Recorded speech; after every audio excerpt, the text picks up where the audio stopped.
And notice that, like, ideally, if we're really caring about trans people, we should want to research these things and really rigorously, like, question if the medication we have is the best medication.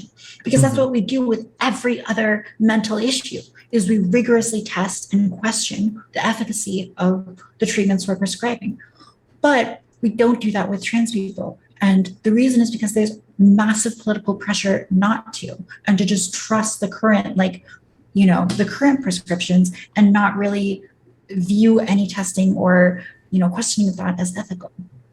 Elite theory. Yeah. Yeah. So Elite Quackademic Agent is a big time elite theorist, and we all know he's full of shit, so therefore elite theory has to be dumb and stupid. But I think, Taff, you're kind of into elite theory, I suspect. I'm definitely sympathetic to it. Alive. I'm pressing the button. They want the animated effect. Nobody wants the animated Come effect. on. Adam, you dragging around. We have a quality show here. Look at this animated effect we have. Every time someone who doesn't watch our show regularly takes like a screenshot of like you just sticking like a million faces on the screen, they're like, everyone's like, what is this terrible graphic design of this stream? It's just chaos. There's a bunch of faces and names. You don't like it? No, I don't like it. Taftaj. Hey now! It's your boy PSA Sitch here with another Tuesday stream with everyone's favorite worst graphic designer on the internet, Adam Prender. What's up, everybody? We're joined by a very special guest, Taftaj, who Adam is trying to give everyone in the audience a seizure by flipping the screen around so much. I am animating this fancy intro for you guys. Please stop. Look at the guest. Look at the guest coming in. Animated style. Please stop. There you go. How are you all doing today, right. Tam? Doing all right. That's good. All right. Yeah. Yeah, I was going to ask a question, but now I forgot what it was. Oh, I was going to ask you about... we were talking about Vaush. No, yes. I was going to ask you about my graphic design skill. Oh, I didn't see them, but okay. If you are as passionate about graphic design as you are about ducks, I'm sure it's amazing. About what? Ducks. Oh, ducks, yeah. Yes, I do have a thing. Oh my God, you're winning my heart over here. She knows that we like ducks. She knows about the ducks. I do. Tap's a fan. I've caught enough of your streams to know that meme at least. Mm-hmm. So we were arguing on Twitter, I think, about elite theory and selectorate theory. So we're going to talk a bit about that. I did watch your stream with Vaush, and we talked a little bit before the stream began, so maybe we'll just continue with that dialogue about whether or not there was a big debate between Vaush and another YouTuber named What If Alt Hist. Also, I think his name is Rudyard, and there was a discussion in that debate about whether or not the social justice movement is an extension of the civil rights movement. And you went on a talk with Vaush to try to convince Vaush that that Rudyard was correct and that this social justice movement is not an extension of civil rights. And it was kind of like talking to a brick wall because Vaush was just adamant about how he is correct on this matter. I think Vaush wants to think of himself as like a civil rights icon. So I don't think you're going to make a lot of headway with Vaush, but I think the thing is... Oh, go ahead. Well, everyone loves and sort of like respects the civil rights movement. And it's like very much this cornerstone of modern politics to like pay homage to it. And so I think people on both sides tend to try to like claim it. And the complicated reality is that like there are elements of the civil rights movement that were like very leftist in nature, and there were elements that were liberal in nature. And I think it's just important to like disambiguate about which parts were which and which parts ultimately made headway in actually achieving changes. See, and I said something controversial before we started because I just, when you were arguing this with Vaush, it just dawned on me that this seems like a completely irrelevant debate because even if Vaush is correct, which I actually don't think he is. Even if we lived in a world where he was correct and that was the situation, the movement could have shifted and become illiberal, which I think is what all of our critiques of it is. Right?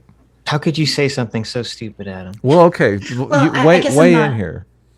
Well, you're saying that, like, in theory, it could have started liberal, but then shifted to be illiberal, and that would really be a problem, regardless of whether it started that way. Correct. Yeah. So the archaeological find of the movement isn't necessarily indicative of what the modern movement is. All the time, things start off, with the right kind of attitude, and then some dark specter, waves over the movement, and suddenly it becomes illiberal. So that's really the problem. But the reason it's important is because there is this lie that's being told, that's being used to trick mainstream liberals to get them on board with this, which is to say that this new brand of wokeness is just the continuation of the civil rights movement. And that's why it is important, Adam. That's why you can't just dismiss it as not relevant. Yeah, so Vaush's argument is that, like, look at the civil rights movement. It was good, right? Everyone thinks it was good. Well, that was us. That's what we're trying to do now. Right. So if you like the civil rights movement, you should like what we're trying to do now. And so I think the reason to, like, be skeptical of that narrative is because really, like, the civil rights movement was much more complicated than just being like a direct ideological origin to, like, the current social justice movement. Right. Yeah, and if you can distinguish that in people's minds and say, there was the civil rights movement was not just the racists and the liberals, it was the racists, the liberals, and the radicals. And if you can make that distinction to people and point to and say, look, the wokeness is actually the continuation of the black separatists and the black nationalists and the socialists and the more radical elements, I think that can be used to effectively wake people up to what's going on. Well, if it's rhetorically valuable, I get that. I totally get that. Mm-hmm. So I guess my big question is whether or not this is the battle to fight, or are there more effective battles to fight? Yeah, I mean, there are more effective battles to fight. It's just like, I think the reason why this is an important battleground is just like countering the narrative that is put out by, like, left-wingers like Vaush. And so, like, without that, then I don't think it's necessarily a battle that's, like, worth fighting, because you can just critique, like, a movement on its, on its philosophical arguments itself. And that's, like, much more head-on and direct. Well, the thing is it if someone comes out and the claim is that the social justice movement is an extension of the civil rights movement, that's a claim. If you come out and say, no, it's not an extension of the civil rights movement, and there are all these ideological differences, or frame it like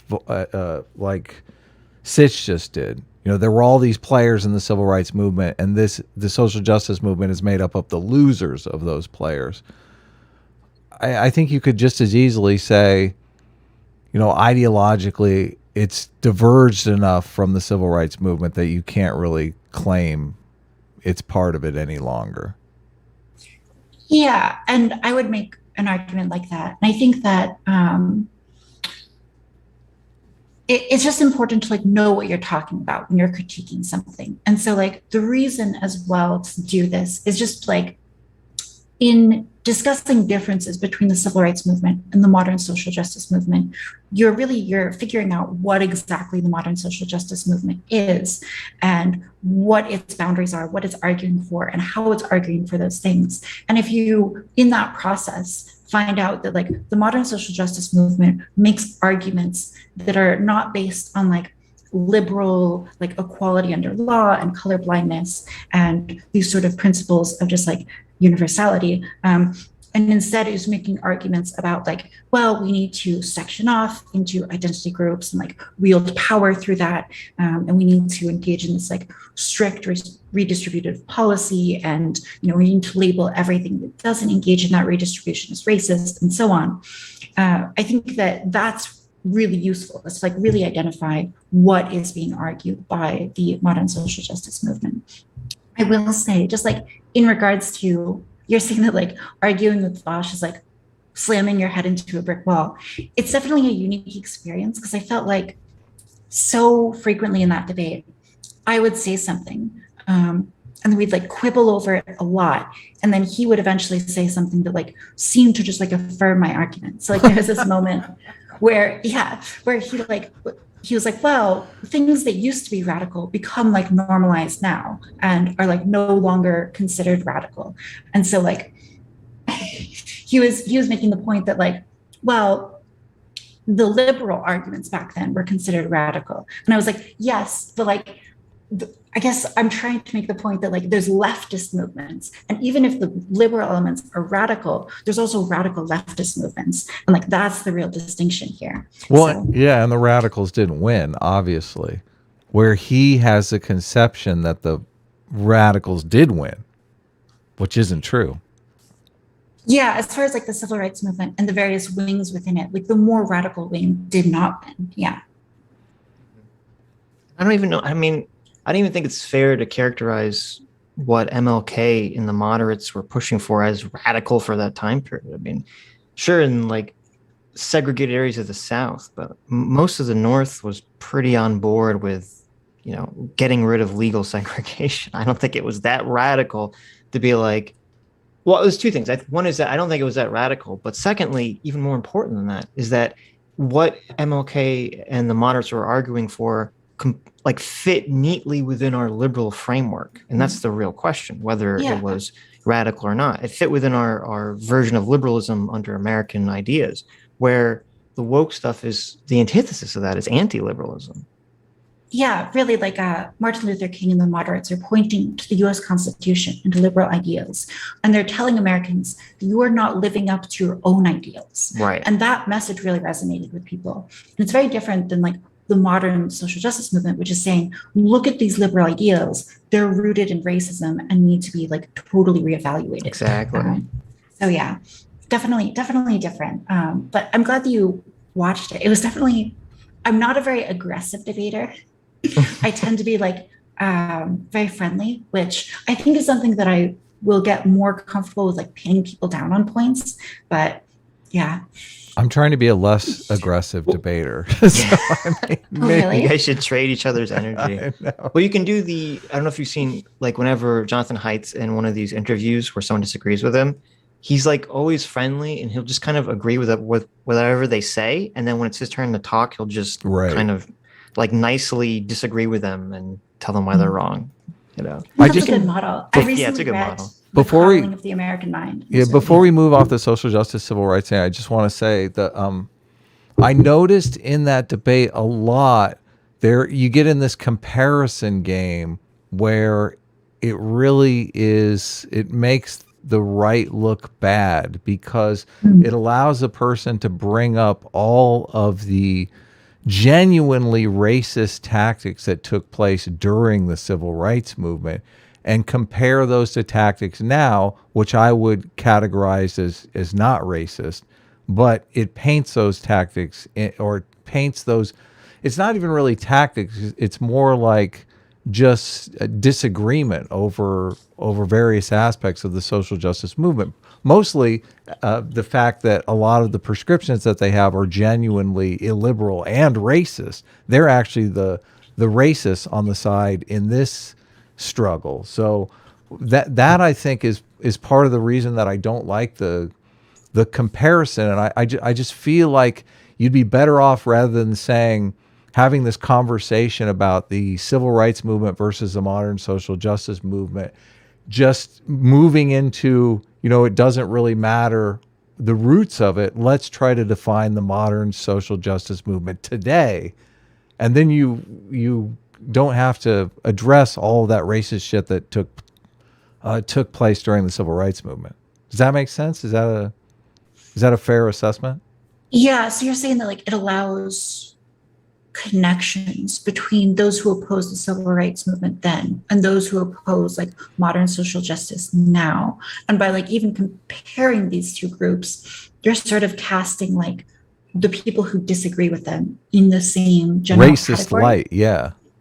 That's interesting. I think that like Well, the The conservative movement, the history of the conservative movement is really like the racists of the South, right? That were against integration and stuff like that. I mean, I would say that the conservative movement, my conception of conservatism is just in favor of the status quo, the traditions that are working now. And if the tradition really is slavery or segregation or whatever it is, conservatives are going to be in favor of it. So if you are in a racist culture, it's going to be conservatives that are going to be conserving that racist culture. But I think today, I don't think the culture is racist, and conservatives are actually the ones that are helping conserve, liberalism.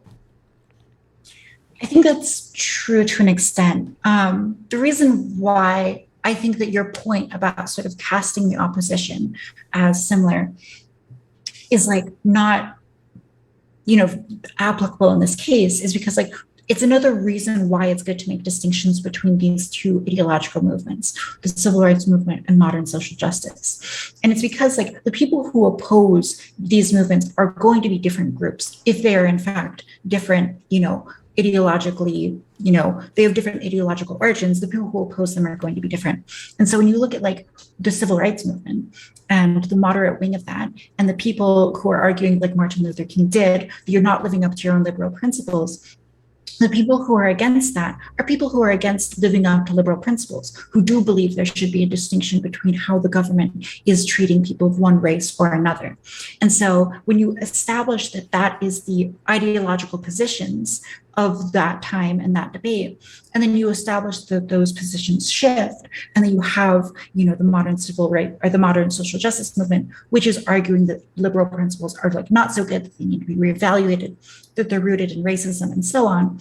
And the people on the opposition to that are in fact the liberals and the people who are arguing for like equality and racial blindness under the law and so on. And so like by making the distinction, you're able to show, in fact, that the opposition party is not the same, and that even though they're both like considered to be on the right in this sense, they have in fact very different ideological goals. And so I think that's another good reason why it's important to make the distinction between modern civil rights and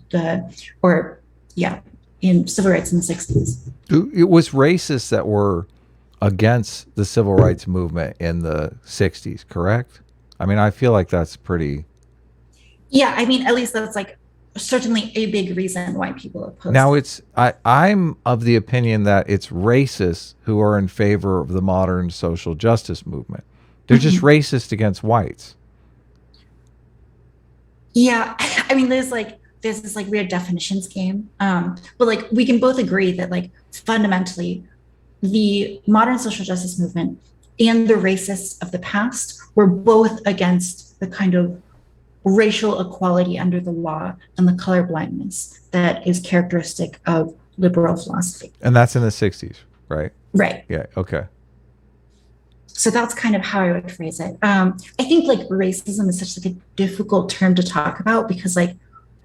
Well, what do you think? What do you think is going on today, though? If there is a racist and a non-racist divide in the modern social justice movement, I mean, I would say that the people who are against, most of the people who are against social justice, including conservatives, are against it because it's racist. I think they would make that argument, but I think in order to make that argument, they've got to use language in a way that like the other side is not using language. And I think that's why it's like sort of difficult because like I can agree. And I think that like the way that you're using racism is just in this like very plain language way. Well, no, I'm using it in the old school definition of racism, right, obviously. Right. Yeah.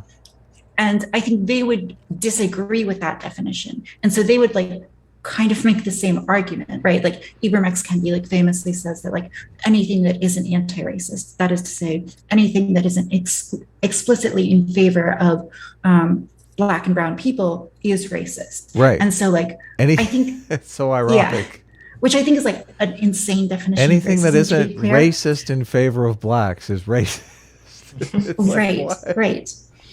And so there's also this whole like prejudice versus power thing, which is, it sort of makes sense when you're in a college course and you're being told this by a distinguished professor and like no one is able to really argue against it effectively. But like when you look out into the real world, like the guy in my hometown who goes like screaming across the street with like Confederate flags waving from his truck, that person is not someone who has institutional power. The people who have like institutional power are like journalists at the Washington Post. And so you really quickly get into this like mess where it's like not obvious who is racist and who isn't. I agree with you in like the plain language definition. Do you disagree with me that like critical race theory is racist against whites? I know sometimes I think it explicitly favors Black and brown people over white people, and intentionally. Right. Okay. So you're basically saying the same thing. I know people freak out about that because obviously they're. I mean, they shouldn't. That's the goal, right? Is to like correct for historic injustices by favoring one group now over another. Well, we don't want to. We also don't. If anyone who's a majority, you don't want people to organize based on race. We spend a lot of time. Right. We spend a lot of time in America trying to avoid people organizing along the lines of race. Different minorities do organize along the lines of race, and we kind of look the other way because they don't have a majority. And in democracies, it's the majority that you really have to be concerned about. Like if a majority organizes along the lines of race, then you can get into some real nasty situations. So that's why more and more, we should be moving more towards fewer and fewer people organizing via race, even if you're in the minority. But we don't seem to be going in that direction. I mean, not only that, like in a democracy, if you have a minority interest that is like very specialized and very highly motivated to engage with the political system, they can actually have a huge impact, especially when you get into like local districting and stuff. And so I think that like we should be like, concerned with the actions of like small minorities that do have significant impacts in government. And I agree that like one of the special things about America has been historically its ability to like integrate different minority populations into the general culture. And that's something that's like really unique about America and really cool. And in the past, it's like been referred to as like the melting pot, right? And that narrative has been sort of challenged recently by people who believe that like, well, we shouldn't have a melting pot. We should have like a salad, and everyone mixes together, but are essentially retaining like their separate and unique qualities. But that does cause like friction and tension with different groups that might have, very competing values and a desire to advocate for their own interests over the interests of others, because they're not seeing it as like a collective aspirational goal. Everyone's Americans, but rather we are separate people. So I agree that that's like dangerous and destructive to democracy when people start seeing themselves and their own racial group as like something that needs to be specially protected. Sitch, you want to say anything more about social justice and civil rights? I know you use this a lot. I think you guys covered it pretty well. Do you? I mean, you don't. You see my dilemma here with people just conceptualize the civil rights movement as racists on one side and good old Americans on the other. Yeah. Okay. And the social justice movement, complicates that, especially when you're talking about the conservatives inheriting. As soon as you start saying, talking about the inheritance of the social justice movement, you're kind of forced to talk about the inheritance of the opposite side of that civil rights movement. Yeah, but not really. I mean, the party switch kind of came after that anyway, because if you look at I was looking at the votes for the 1964 Civil Rights Act, and it's not split by party, it's split by north-south location. And even though there were more Democrats that voted in favor of it, there were also more Democrats that voted against it than Republicans. Really? That's interesting to know. Yeah. Okay. So, and then the sorting took place after that because of the civil rights. And it took place movement. over, decades and decades and decades. It's not like 1 year everything switched or anything. Yeah, obviously. So, but I mean, that's my point in the beginning, is that's why you have to draw that distinction between, how the civil rights movement was won on the backs of liberal principles, and this current social justice movement is anti-liberal. Yes. The problem is that I don't think the Republicans or the right wing in America will ever make that argument, because they gain too much benefit looking at all the weird woke stuff and saying this is the left, this is liberals, this is the left, this is liberals, because they want to use that as like the hammer to sledge the Democrats with. So they don't really want to draw that ideological distinction.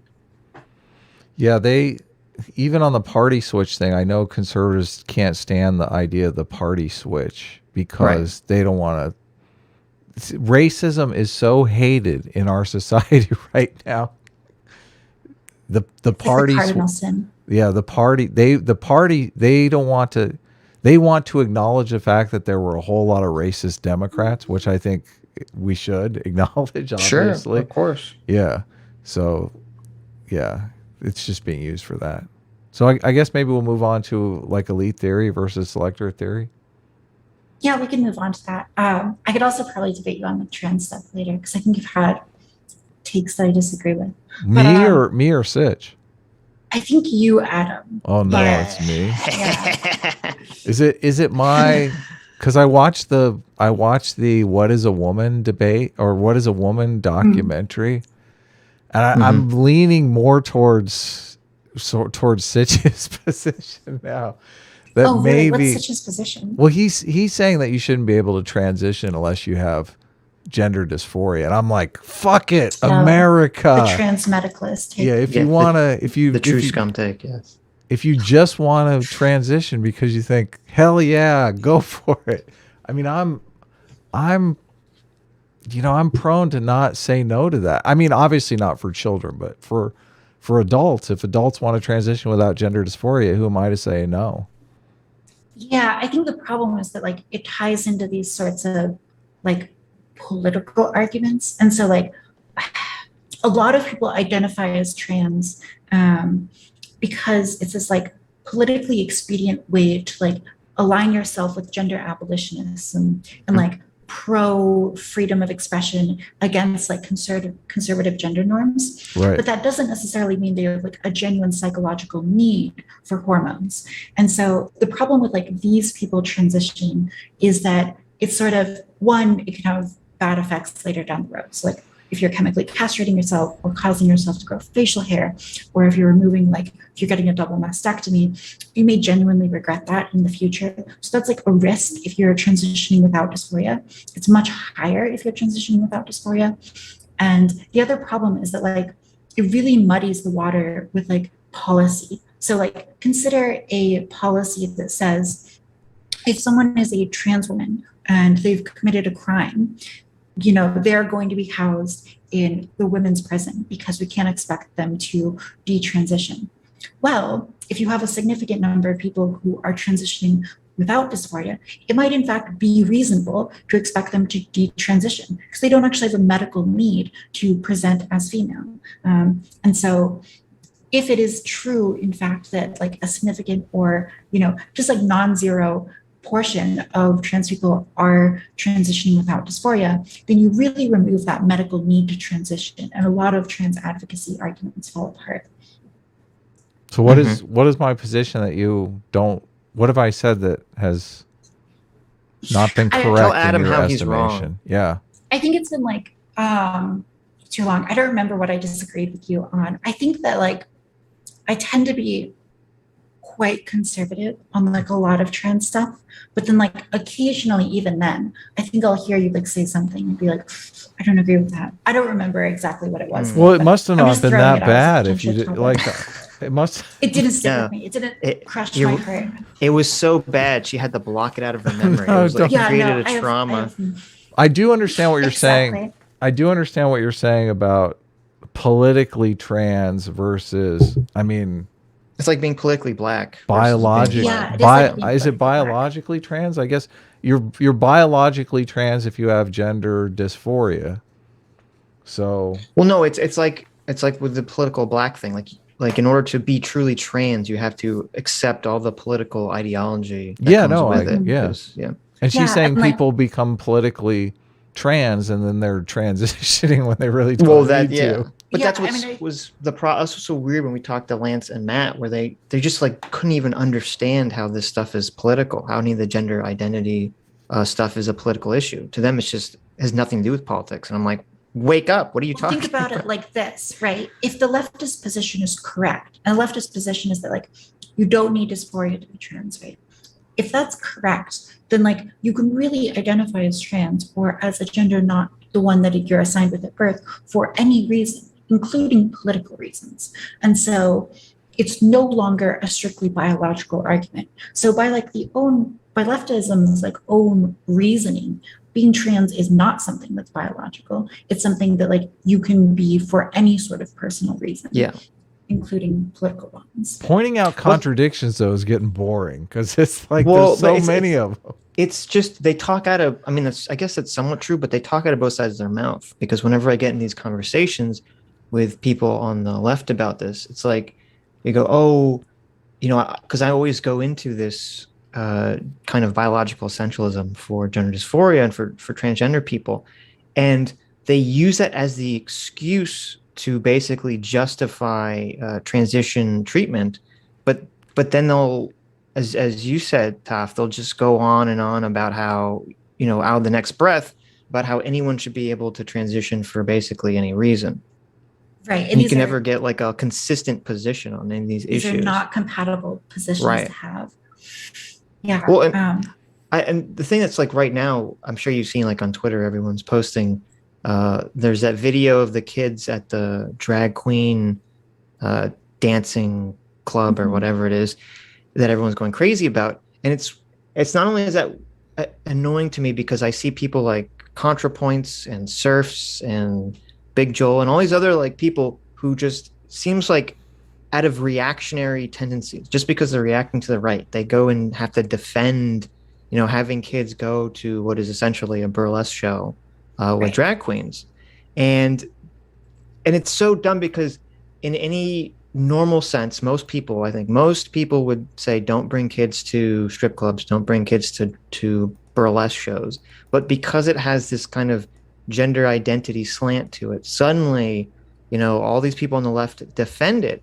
And to me, it's even grosser because it seems like non-binary issues and drag queen issues kind of use transgender as like a shield to kind of sneak into the discourse and become acceptable. When, I mean, being into drag and being trans should have nothing to do with each other, and yet they're constantly conflated. Right. And it's because like drag is seen as this like political statement for gender abolitionism and against traditional gender norms in the same way that being trans is. And so I think a lot of more lefty leaning people, really view drag as like a political act. And really, it's part of this whole politicization of everything in culture. Art becomes political. Topics that really should not be political become political. So like, it's in my position, like trans healthcare is something that like you can find facts on, and there is like evidence that you can do experiments to find out what is appropriate responses, what healthcare is best, what leads to the lowest negative outcomes, and so on. And you can decide that on a scientific basis. And yet it is something that is like broadly politicized by the left and by the right in a way that just like you don't really see for other mental disorders. And I think that this is like true of a lot of things, like masks and vaccines in like probably a better world would not be something that is like so highly polarized on either side, but they have become. Yeah, no, I think that's a great point. I would actually be curious to ask, all the people defending this, the Contras and the Lances, do they even recognize that they view drag shows as political? I don't even know if they're like, would they openly acknowledge that? And that's part of why they're defending this stuff. Yeah. I mean, I think there's so many situations where like they're just, so frustratingly like destroyed by the political movement, which has politicized everything. But Yeah. I think it's yeah, I don't know. I think it's an inevitable consequence also of democracy. And when you have like political institutions that are demanding like buy-in from everyone, then suddenly you have like, you know, some guy in, you know, Texas, like where I am, who, you know, has no relation to trans people, has never met a trans person, never interacts with them, but is like feels the need to have a strong opinion on the nature of trans healthcare. And really, he doesn't need to be. And like trans people and transition doesn't need to be something that is like, I don't want to involve the rest of the public with my medical scenario, right? That should be something between myself and my doctor and my partner. And you know, I don't really see the need to involve everyone with it. But because of like the mass politicization, we have like involving everyone. And yeah, I think it's very much like politicization is really synonymous with democratization of everything. And it's led to like really destructive effects in a lot of areas. We did. Well, oh, go ahead. I mean, I kind of agree. I don't. I would lay the blame less at democracy and more just at. I mean, I guess you could say that the way the media. I don't know, because it seems like right now it's just the battle lines are drawn so firmly because of the way media has realized that they need to make money via outrage, essentially, and the easiest way to hold outrage is along these sort of political lines. And I mean, I guess you could say, you know, if we didn't live in democracy, would that still be happening? I don't know, but it's yeah. I mean, I agree. It's really like this deadly combination of like modern media, mass media, social media, and democracy. Whereas like before in democratic systems, like in the United States, you have these like small groups, like trans people, right? And they're able to like negotiate with healthcare providers and doctors and whatnot and work with like politicians, but it doesn't become like national discussion in the way that it has. Right. To.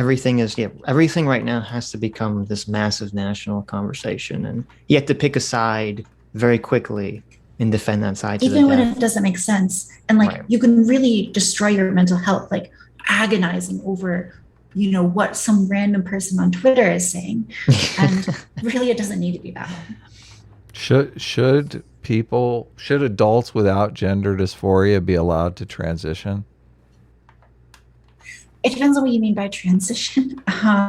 This is what I was asking. I think they should be able to like socially transition, like change their clothing and their name. I'm assuming Adam means with hormones and surgery. Medically. Yeah.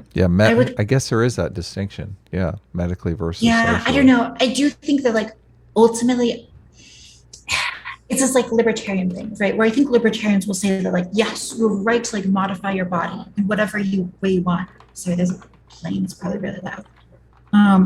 You have a right to modify your body in whatever way you want. And I think I'm sympathetic to that argument within other conditions. So like right now we have social media, which allows people to like propagate very dangerous ideas and suggestions to other people. And so like with social media's ability to like massively heighten insecurity, especially among like young women. And then you also have like this encouragement and this viewing of like being trans as like a way to escape, you know, insecurity about your body. I think that like within that social condition, it makes sense to restrict people's freedom a little bit. And I think that like if we were in a social condition where there was less bodily insecurity that people were having, and there was less ability to like propagate transition as like a medical cure-all for everything, then I think in that scenario, it makes sense to like open up more freedom to modify your body in this way. All of that, I mean, all that kind of seems irrelevant to me just because, I mean, obviously people are doing it because they think it would be cool, but that's really why anybody does anything, right? I mean, they think it will be fun and cool. So I don't necessarily know how that changes our outlook on prohibiting it. So think about it like this. Imagine a world where like you have a lot less bodily insecurity, right? So like people, you know, everyone, cis, trans, whatever. But you're just saying there's no social pressure to do it. So yeah, exactly. So like imagine like a world where there's like very little social pressure So to are you saying transition. people are doing it because of social pressure and not because they want to? You're saying the desire is coming from social pressure. Is that what you're saying? Yeah, I think so. And so Okay. like the worry is that like you have this like external pressure, and people are responding to it. And it's like not a very good response to that social pressure, and might, lead people to be more unhappy in the long run Right. when they are transitioning as a result of social pressure. Versus if someone were just transitioning because just like they thought it was cool like on their own without having like external pressure that makes them feel insecure, that might be something that's like more long lasting and beneficial. Yeah, it's a tough one. The Yeah. non-binary stuff. Sitch, I guess you're against non-binary pronouns. I think the non-binary thing is interesting to me because people identifying as non-binary, it really seems like they're going for like a genderless type expression. Which how can you even call it a gender expression if it's a genderless expression? So what's your take on the non-binary thing? Are you asking me or Sitch? Yeah. Okay. Yeah. I mean, I think that like, I don't know. I know a lot of non-binary people, and I think sometimes, I mean, I think there's like a genuine like psychological thing that's going on where some people are just like not comfortable with either male or female expressions.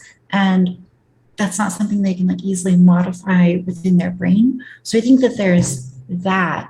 I don't think it's like purely just like aesthetics for people, although for some people it is just like purely aesthetics.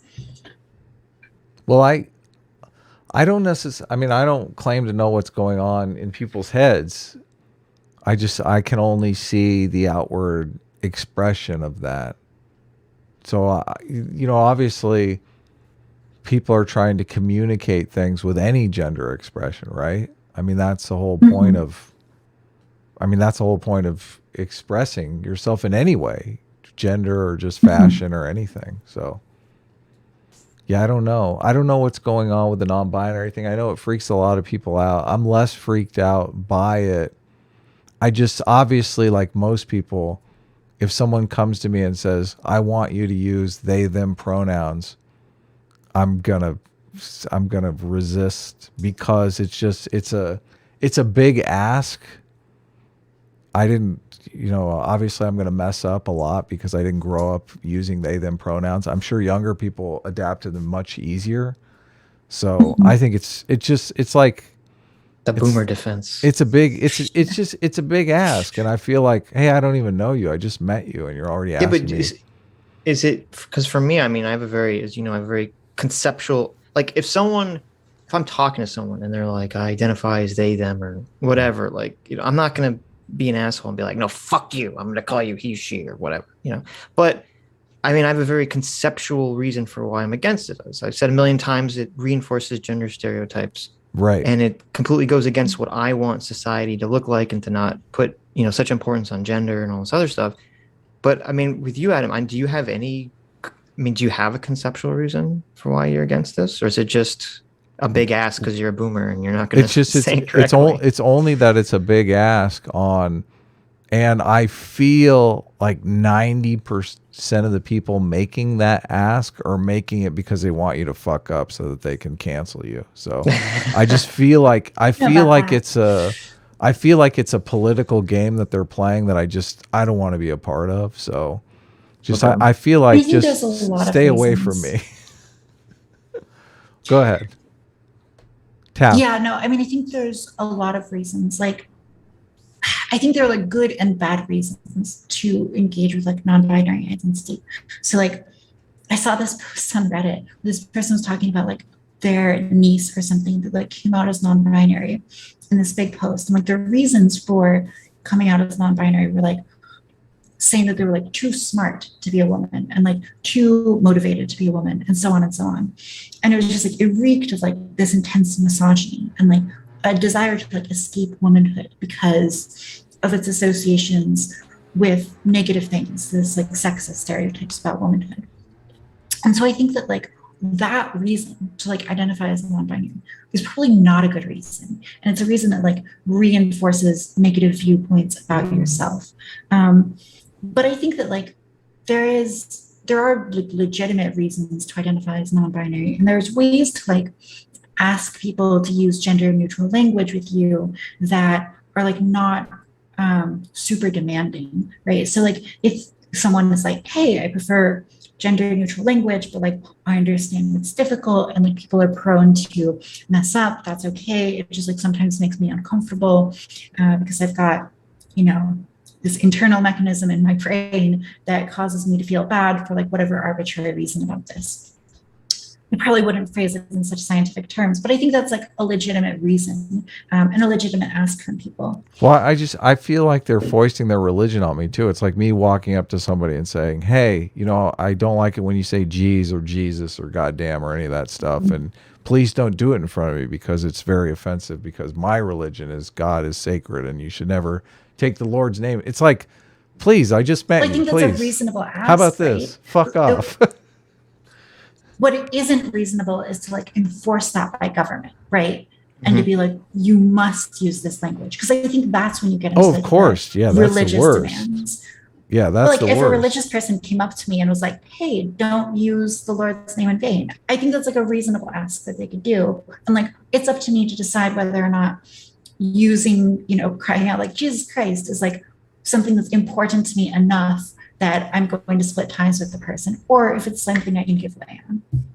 Yeah, no, I there's something I can look at it from a cultural evolution perspective, and there's something interesting going on here.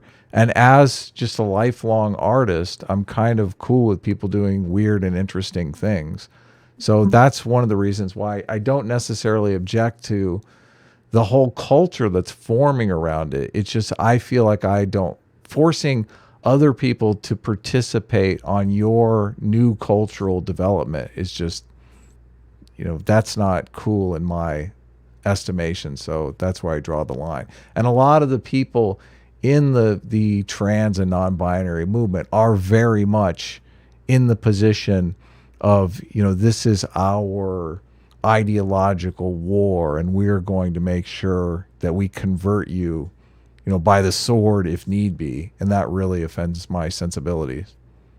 Yeah, and not only that, people like make arguments to like, by not gendering a trans person, right, you were like Right. causing suicides. Misgendering, right? exactly. Like, yeah. There's like, yeah, which is like an insane argument to make. And I think that's where you get into like some really scary stuff. Like I've also seen people make arguments or just express feelings that like, even if someone is gendering correctly, if they don't really believe you're a woman, like internally, that's still wrong. And I think then you're moving like even beyond like language control into just like concerning yourself with what people like really think and their actual thoughts. And I think that's also like an inevitable and scary extrapolation from the logic that like you should be able to exert control over people's language. Well, as someone who's pro-choice and has recently been identified as a baby killer, I got to tell you, it's a lot less. I'm losing a lot less sleep over, you know, being responsible for people's suicide as well. I figure it goes with the territory. Sitch, you want to say anything about non-binary pronouns or? I mean, I think it's important to. Part of the problem with like the word gender identity is because it applies to both people with gender dysphoria and people without gender dysphoria. And I think these two things should be very distinct and separated from each other, because for a lot of the non-binary stuff, you know, for people that I don't think have some biological reason for, you know, wanting transition, for a lot of the non-binary stuff, it basically to me feels kind of like, you know, when I was younger and, you know, a lot of kids were going through like the goth phase, and, you know, I knew kids that would, you know, go to school with, you know, the goth gear, and they would put the black eyeshadow and the white face paint on. And I know, you know, their parents would be like, oh, I don't like that you're doing this. It's, you know, it's gross. It's anti-Christian, or, you know, whatever. They had some problem with people doing this. And the parents would be like, you're just going through a phase. And the kid would be like, this isn't a phase, Mom. This is who I am. You know, it feels like some of not all, but it feels like some of the non-binary stuff kind of falls into that same category with young kids who are just it is this kind of aesthetic trend click. And the difference is that, when kids had these aesthetic click trends, for generations, parents would kind of poo-poo it or they would just, hand wave it away. But now it's like, oh, you have to say that it's like a valid life choice. Like they have to actually acknowledge that this is who you are. And I'm not sure what kind of effect it's going to have, for It's kids because it growing up. uses that medical language, right? To Right, justify it. exactly. Well, because it gets tied into this, like, with music, there's no like, oh, there's no history of like people being purged for their musical taste. I mean, there should be, but that hasn't occurred yet in American history. Where, with gender, it's, there has been a lot of violence against people for gendered reasons. So kind of, they're able to kind of sneak in under that bar of acceptance.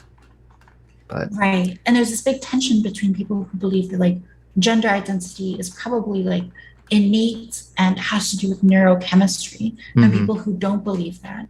And when you make arguments for like it's a legitimate lifestyle, it needs to be respected, a lot of those arguments stem from an understanding of gender identity as something that is innate and neurochemical and not easily changed. And therefore, like it's not just like an aesthetic choice. right. So like it's like another big reason why it's like frustrating when people make arguments that being trans is just like, oh, identity, and like it doesn't matter. It doesn't correspond to anything necessarily in the real world, because it just destroys your ability to make arguments on the basis of like innate biological condition. No, I think Sitch. I got distracted by Doomer. I forgot what I was going to say. What happened? Don't worry about it. What's it? Doomer's fighting with the chat. So, Doomer's fighting with chat. Did you Yes. listen to our conversation with JXC? I think a lot of people got triggered Not sure. over that conversation. Oh, what was the topic?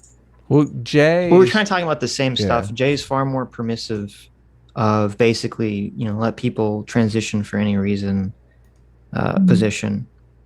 But based. I mean, I don't. Yeah. See, I saw that movie, and there's some people. There was one.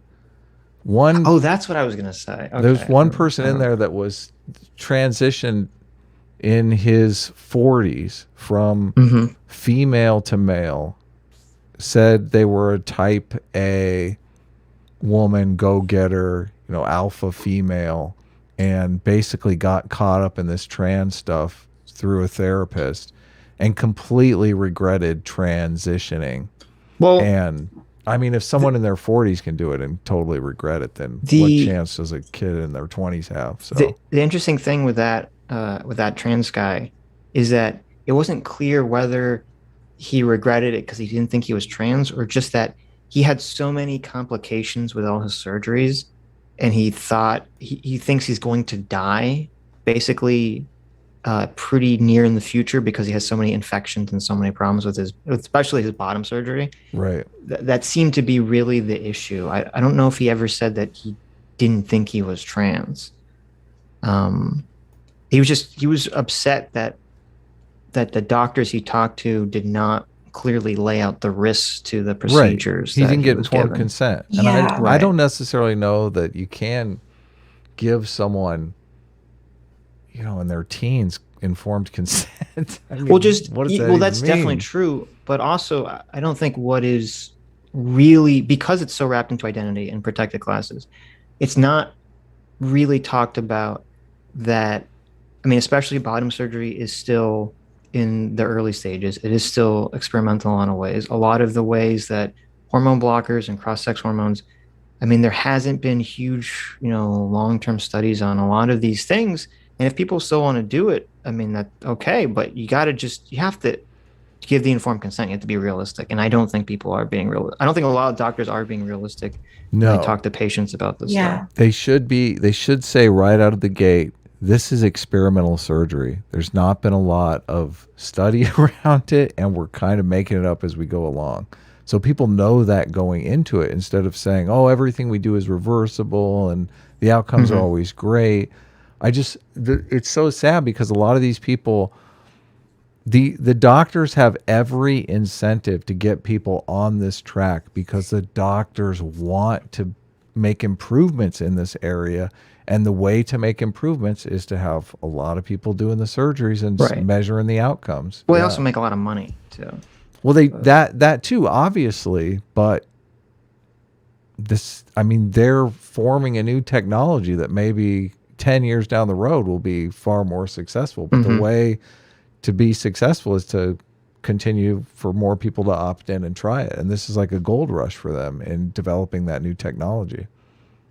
I mean, I don't know if you know this, but like there are large meta-analyses of HRT and its efficacy for people who are prescribed it, primarily gender dysphoric people.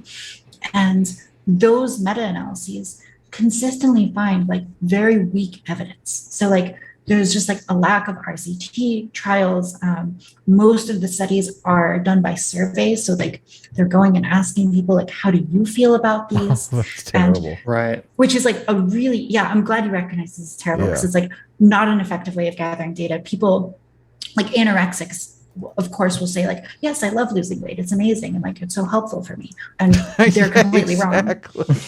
And so like this way of gathering data is just not good. So like we barely have evidence that like HRT is a good effective strategy for trans people, much less like more dramatic results. And, you know, I would be of the position that really what we need is to understand like if there are differences in the trans population and within the dysphoric population regarding like who is going to benefit most from HRT. Because I think it's possible that there are people who have like very low level dysphoria and they are not going to be ultimately benefited by pursuing lots of surgery or HRT. And you know, the downsides of these things, the risk of infection, the Herculean task of gathering up all of this money and spending all of this time to actually transition, does that ultimately outweigh?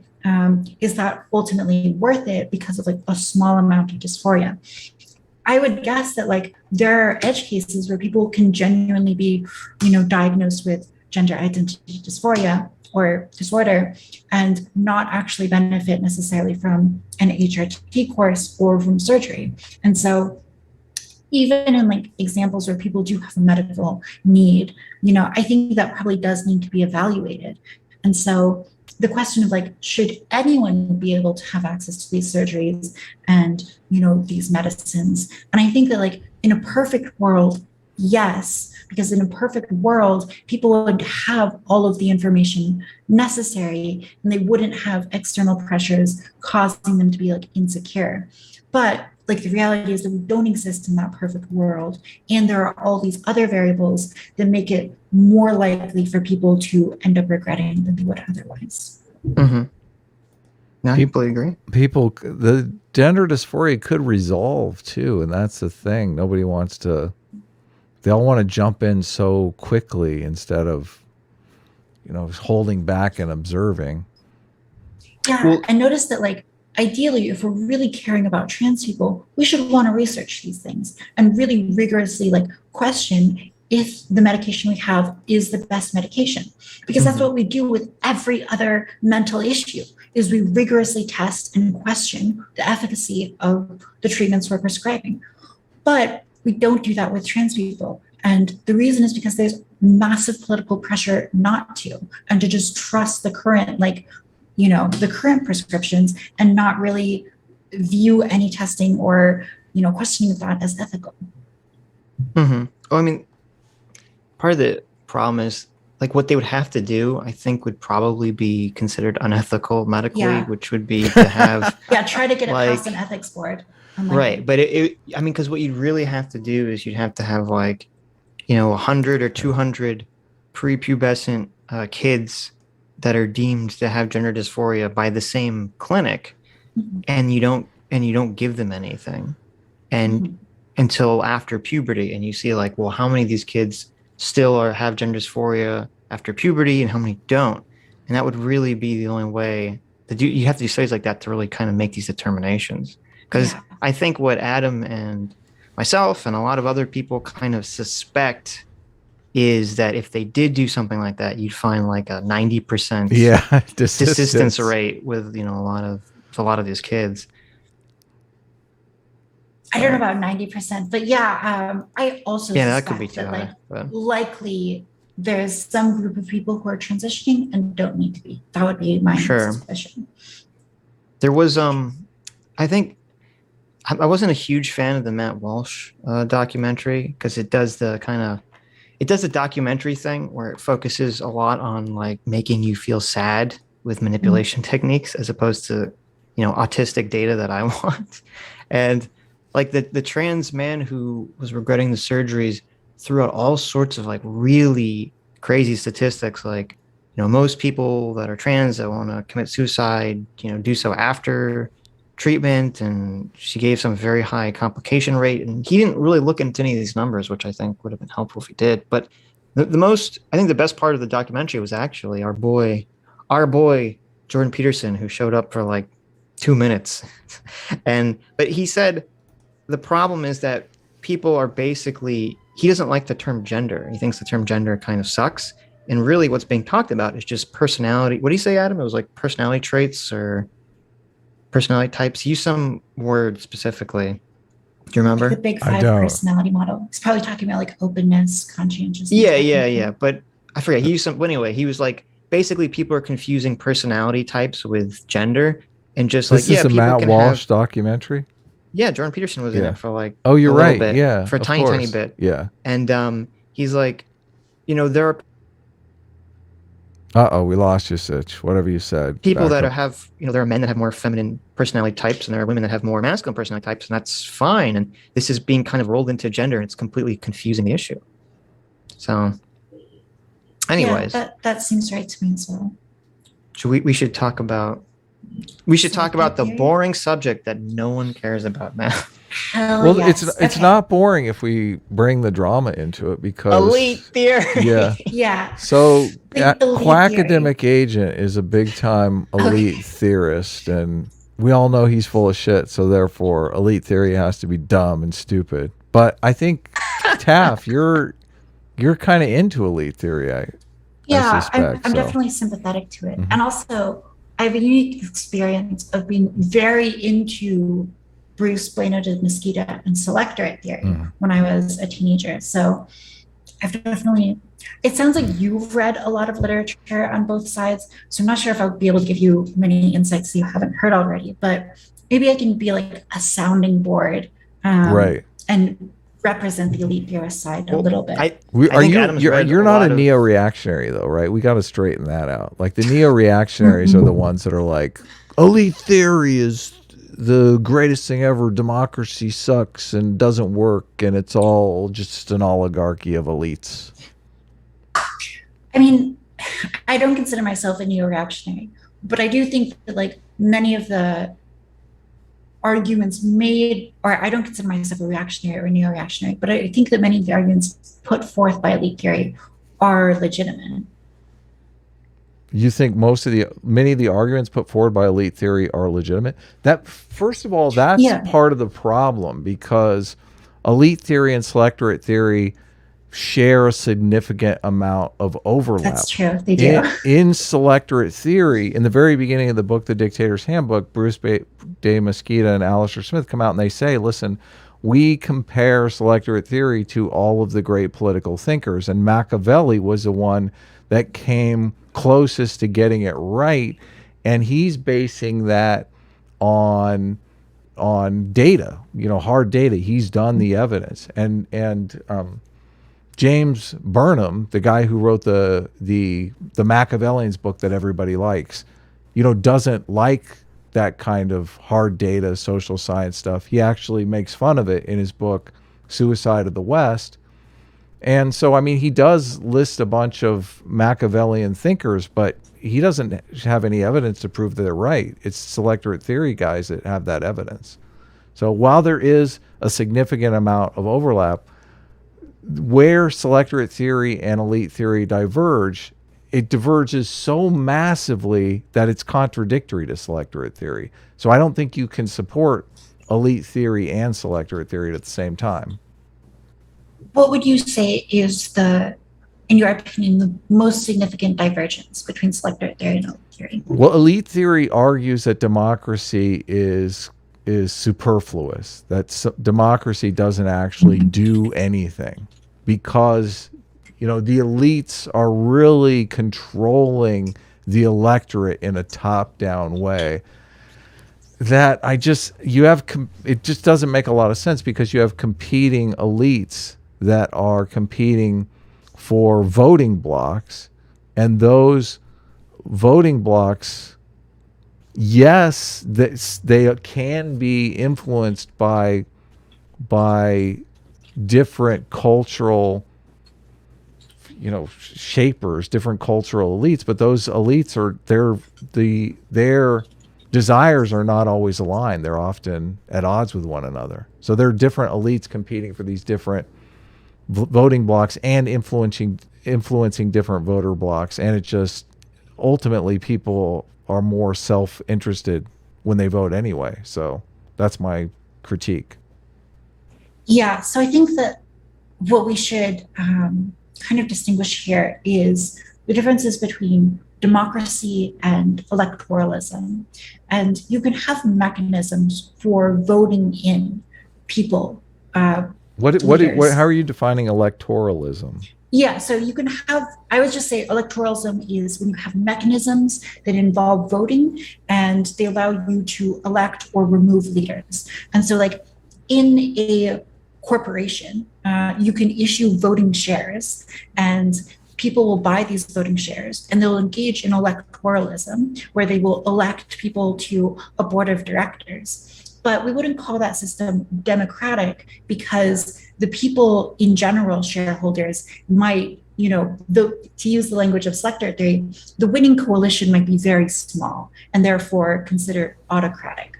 And so the reason why it's like important to acknowledge this is because elite theorists, you know, and James Burnham makes some of these arguments. What is important is like democratic institutions. And I believe he talks a little bit about like juridical defense, and Mosca makes this argument. But basically having these electoral institutions can allow you a mechanism for removing or bringing up or introducing people into the elite class. And so that's a really important mechanism. You brought up North Korea. One of the problems with North Korea is that like there isn't. Can I address the corporate thing before you move on to North Korea? Okay, yeah, the corporate. Okay, so you said that, and he even acknowledges in the book that the small corporate board is basically an autocracy and that corporations are run like autocracies. But there's another level of selection with corporations that is far more democratic, and it's the marketplace.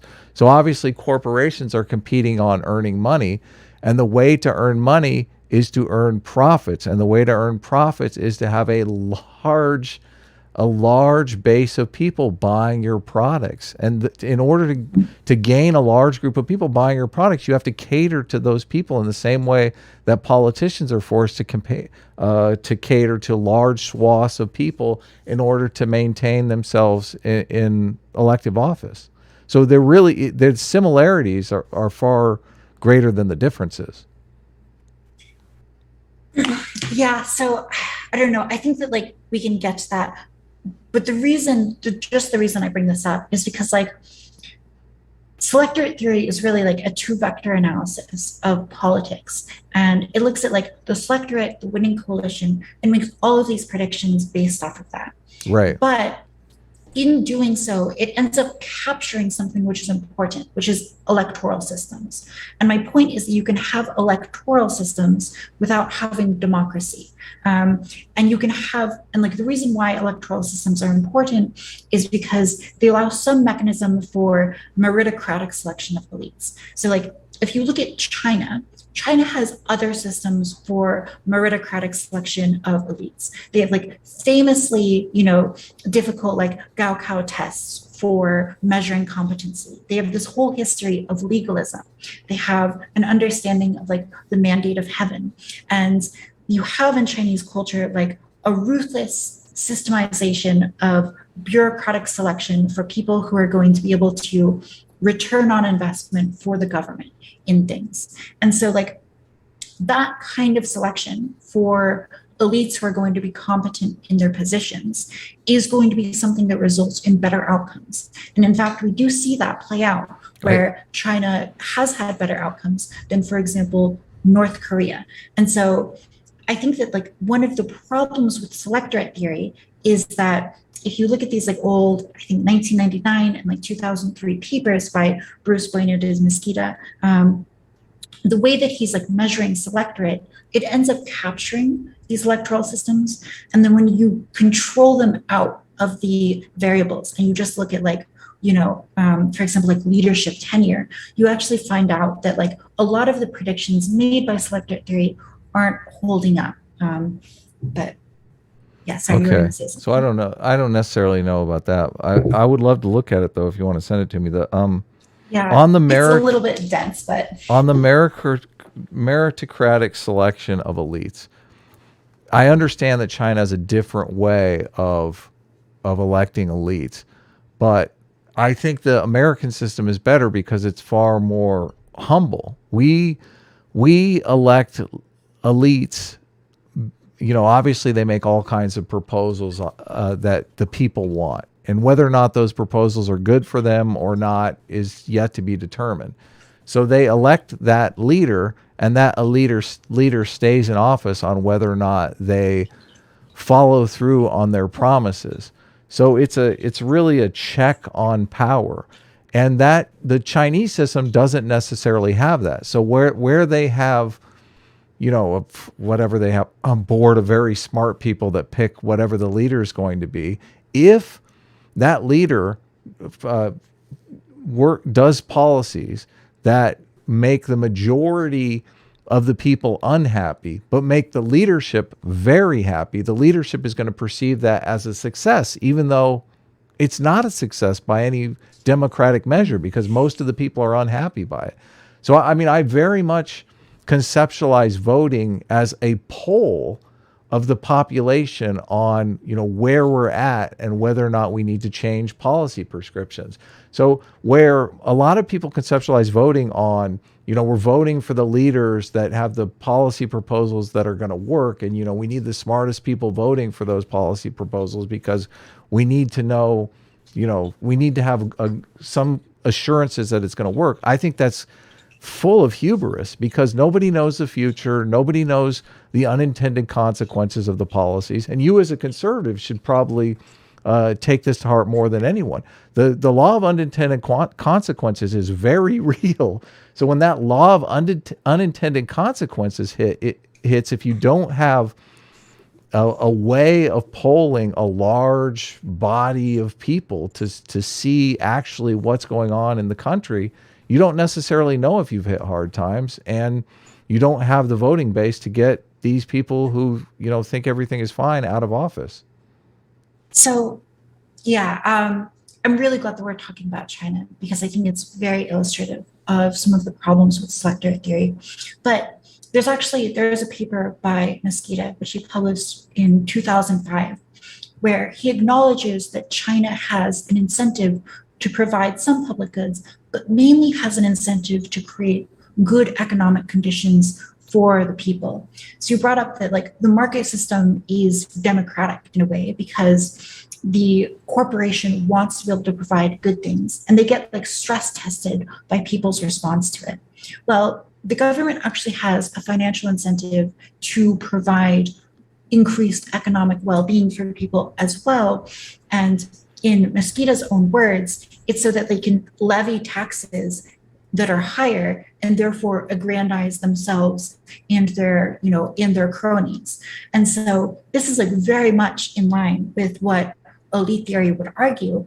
And it's that like when you have the system that is autocratic, there's still an incentive for the elites to improve the well-being of other people that isn't purely, virtuous or self-sacrificing, but actually like it's within their interest to increase people's well-being so they can, extract higher taxes. And one of the problems with elite theory in that it's like it's got this two-factor analysis. It sort of misses distinctions between autocratic nations. And so like you have something like China, which is autocratic, but operates very differently than North Korea, which is autocratic.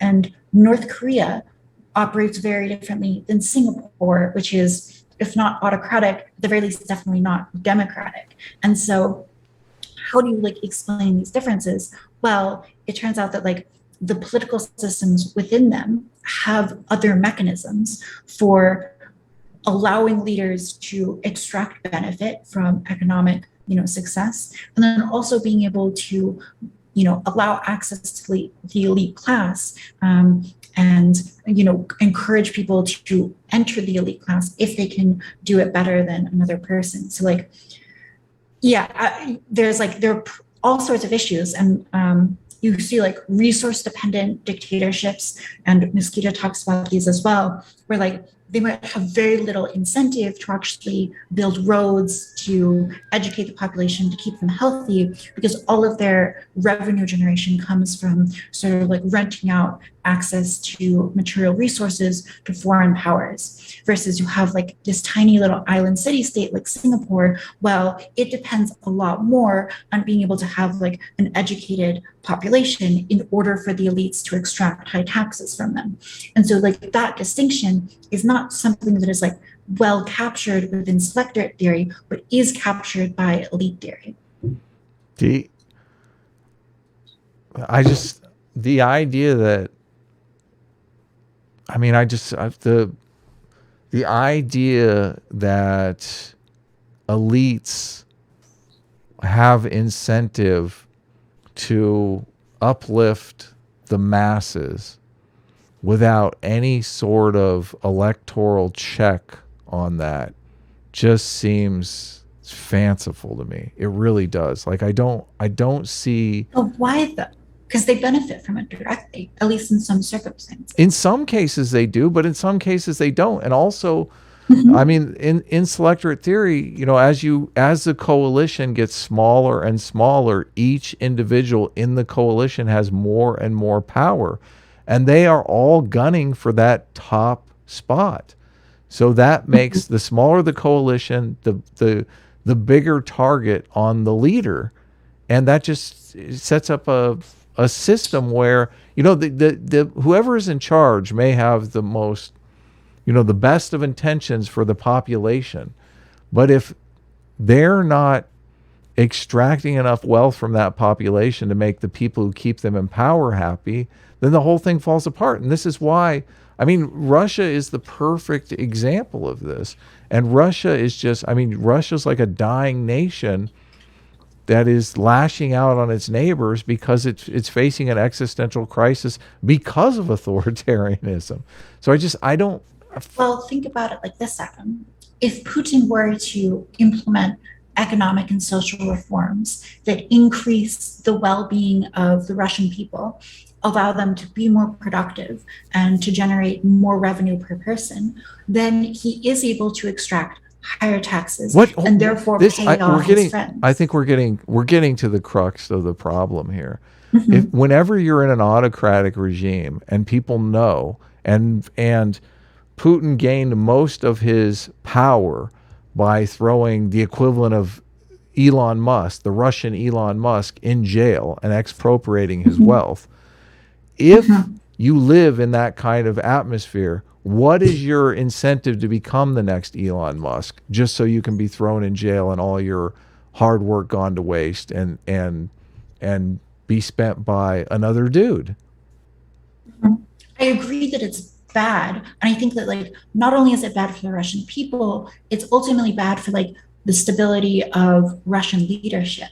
And we are in fact seeing like more and more protests if we of saw the government. If we saw that in the United States, if we say we saw a president incarcerate Elon Musk and take all of his money and assets, what do you think that would do to the technological the tech industry in the United States? Yeah, so like imagining a world where this is like legal and like the president has the power to do these things, I think it would have a chilling effect on the tech sector, and therefore like tech is really big in the United States. I think it would have a negative effect on the economy in general.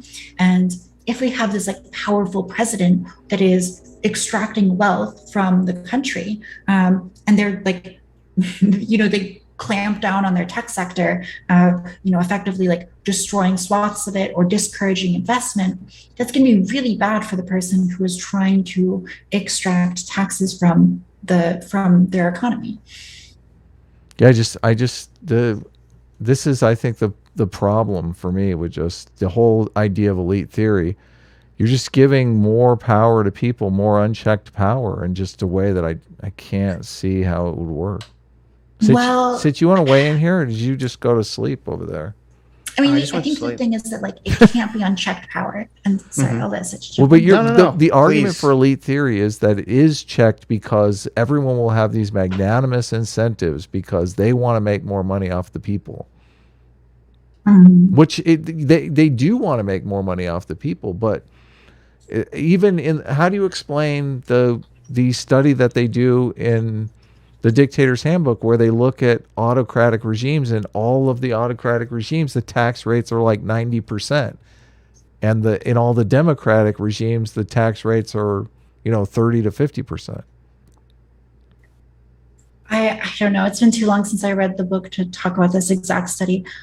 I vaguely remember like one of the ways that they calculate taxes for autocratic regimes is just by like, they'll look at like an autocratic regime where a large section of the population is like growing things, they're like engaging in agriculture or resource extraction.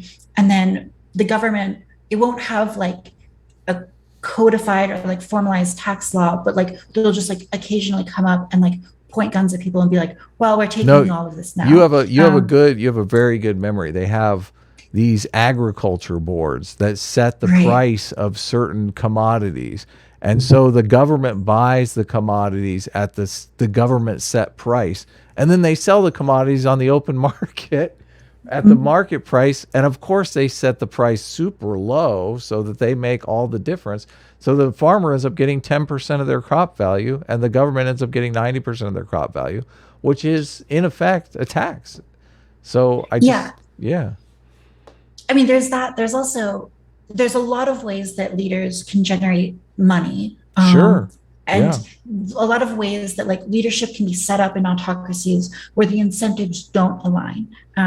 So like another example would be like if there's a hereditary monarchy in like Europe, right, where access to the elite class is like very closed. You might have it where like your society is generating very competent people, artisans, technicians, guild leaders, all these tradespeople who are very competent in their field, but are like fundamentally closed off from the elite power structure and the political power structure. And when that occurs, you end up having like these incompetent, like dying regimes, which are increasingly like unable to govern effectively and engage in just sort of like mafioso style behavior of like shaking people down and just using like violence to, prop themselves up. And it's because they don't really like have effective competency or like ability to govern in a way that is going to generate long-term profits. And so the incentive structure is just like totally broken there. And so I think that like a good thing to acknowledge is that like being an autocracy is not good or bad necessarily, but like the institutions which surround the leadership structure really make the difference between success or failure. And like elite theorists will point to like this iron law of oligarchy, and they'll say that like in the United States, we've got something called democracy, but when you look at like the preferences of elites, it turns out that the preferences of elites, they usually get implemented. And it turns out they actually align to a broad degree with the preferences of the population. But when they don't align, the government is much more likely to give out benefits to elites or special interest groups over the preferences of the general population. And so they'll say like, well, we've got democracy. But really, what ends up happening is like the elite people in the society are the people who benefit most from the political process and engage most in the political process. But importantly, we have institutions like freedom of press and electoralism that allow very cheap and efficient transfers of power if someone's like incompetent, and two, a lot of insight and clarity into incompetence in the government. And so those institutions actually do matter. And I think that like elite theorists, if they're being honest with themselves, should make the argument that like these democratic institutions or institutions that are very common with democracies are important and do have beneficial effects. So, sorry, bit of a rant. This study, it's bizarre to me that it's the neo-reactionaries and the communists both want to quote this study, this Princeton study, testing theories of American politics, elites, interest groups, and average citizens.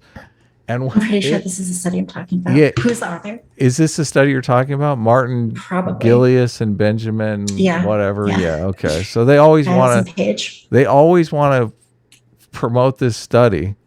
The neo-reactionaries and the communists reading the exact same study. In the study, they completely ignore that the study is called Testing Theories of American Politics, Elites, Interest Groups, and Average Citizens. And while the average citizens, who probably don't vote, for heaven's sakes, don't get what they want, but the interest groups get what they want in the same percentages as the elites do, which is a point in favor of selectorate theory, because the interest groups form voting blocks. They what is it called? Damn. They lobby their constituencies, and they actually get the things that they want. You can't do that in an autocracy. There's no such thing as lobbying in an autocracy. It's shut up and grow the wheat. I think there's this like, we're using elite in like two different ways. I think in that study, they're really talking about like economic elites. And elite theory is talking about elites more broadly. So like, is it talking about cultural elites? I mean, I would think if you're a cultural elite, you're eventually going to be an economic elite, right? I mean, obviously, if you're a famous actor, you're going to make a lot of money doing that.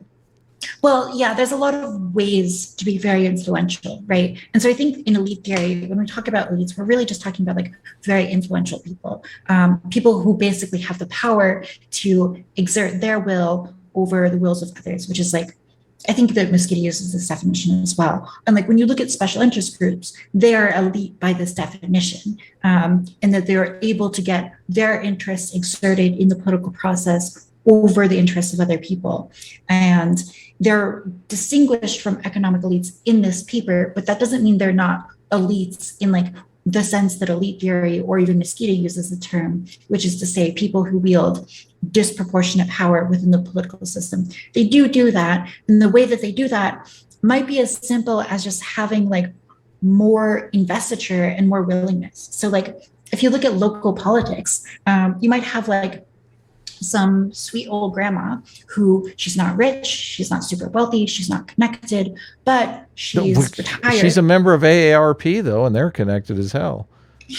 Okay, sure. But like she's retired and she spends like every weekend going to city council and like bothering them.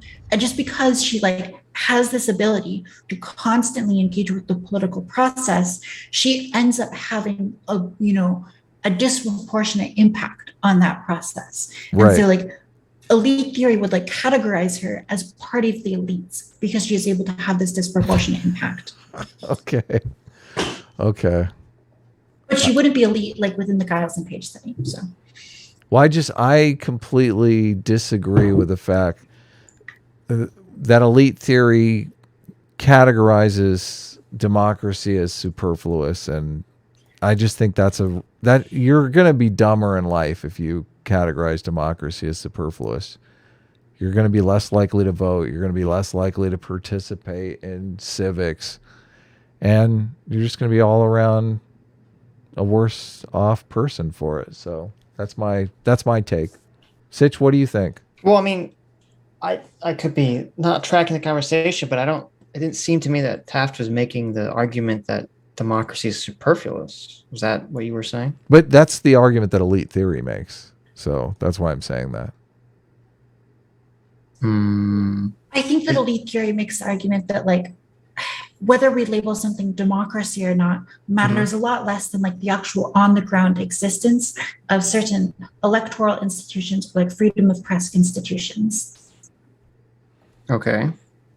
And so they like make a distinction between these things. I think that like when we talk about democracy in the United States, can I ask you, are Yes. they making the same argument that the left is making about manufacturing consent? The elite theorists are basically saying because economic elites control newspapers and media that they can basically trick people into voting for whatever they want. maybe that's part of it. I think that's a different route that I'm going down right now. Okay. I would just say, okay. I think that like when we talk about democracy, I think a lot of people really, what they're imagining is like American style democracy, which is a kind of democracy that allows a lot of special interests like lobbying and a lot of like influence from economic elites, right? And that's like, we're labeling this as democracy, but it's not really democracy in the sense that like things are done by poll, right? And this is like, maybe that's like so obvious that it goes without saying, but I think that like really like true democracy is something that we call populism, which is to say that like the people are really, the people are really the ones whose interests are being seen, turned into policy in the government. And that's not what we see necessarily. We don't see that America is like populist in this sense. So there's a mixing of words here. But all policy that they're proposing and passing, they're passing with the next election in mind, and they're voting on it with the next election in mind. And when certain policy proposals come up, like Biden himself said, listen, defund the police was horrible for us. Like, it's so hard to get elected if you're proposing a policy to defund the police. So sooner or later, the electorate does come into play. Yeah, for sure. But in an autocracy, you don't have that because there is no electorate. So, how can I say this? Yeah, kind of. So, like, the way that it comes into play is just different, is what I would say. And so, like, the kinds of public goods that are going to be distributed in China are going to be different than the kinds of public goods in the United States. So like China invests a lot in infrastructure and in train development, but they are highly restrictive of internet infrastructure and of that kind of freedom of speech. And I think that's a consequence of their kind of autocratic regime. And in the United States, you have... Well, let me stop you there for a second. This is like a perfect example here, because how do we know the population wouldn't rather have internet over trains if there's no process to poll the population on whether or not an internet or a train would personally benefit their lives and make them more productive? Yeah, the answer is that we don't know what the population would prefer. And in fact, the Chinese government is not that invested in what the people would prefer. They're not invested in that at all, really. But what they're invested in is creating like economic success that they can then extract wealth from. But wouldn't you get more economic success in an environment where people were asked each individually, and each individual person had their own interest in their own economic success? So that would factor in whether or not they wanted a train or the internet. One person might say, well, a train would be better for me because I could get to my job. Another would say, well, I could get more jobs if I had the internet. And then averaging out those people via the democratic process, you would actually find out which would be more effective for a more productive populace, wouldn't you? I mean, that's why America works the way it does. So we have examples of this. When Britain asked their people, what do you think would be best for you if we stayed in the EU or if we left the EU? And they did a public poll, and the poll revealed that people thought they would be better off leaving the EU.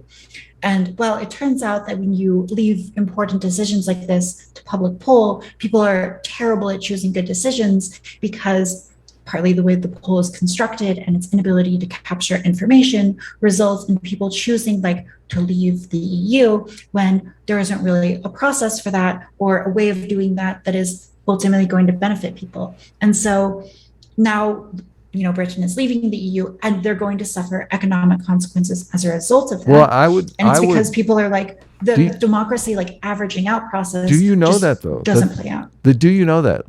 I would look at it this way, because the economic elites definitely said they would be tangibly damaged by leaving the EU. That was the argument that they made. And maybe they would be tangibly hurt by leaving the EU, but maybe the population would be better off by leaving the EU, and therefore that's why they did. They voted in their own economic interest. I think they may be, but earlier we discussed anorexics. We discussed engaging in public healthcare policy or just healthcare by poll.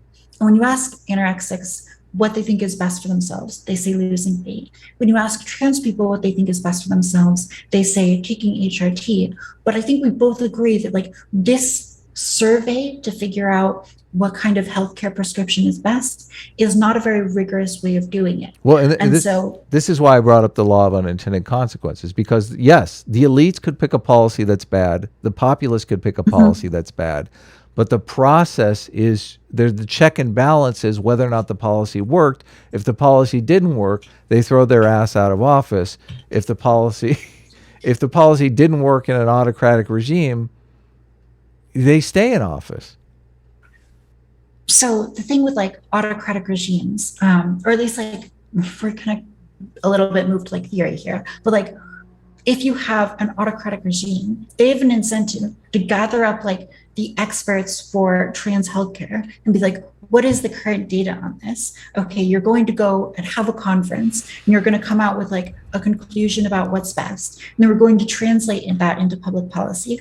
And we're going to tie your salaries to the benefit of this policy. I know this is totally Curtis Yarvin nonsense, because this doesn't play out in the actual world. You can go to the internet right now and look up half a dozen foreign policy papers on how all of Putin's experts are lying to him because they're worried their head is going to be on a platter. So they can gather up those experts, and those experts, because of the incentives to stay alive, don't actually apply their expertise to anything.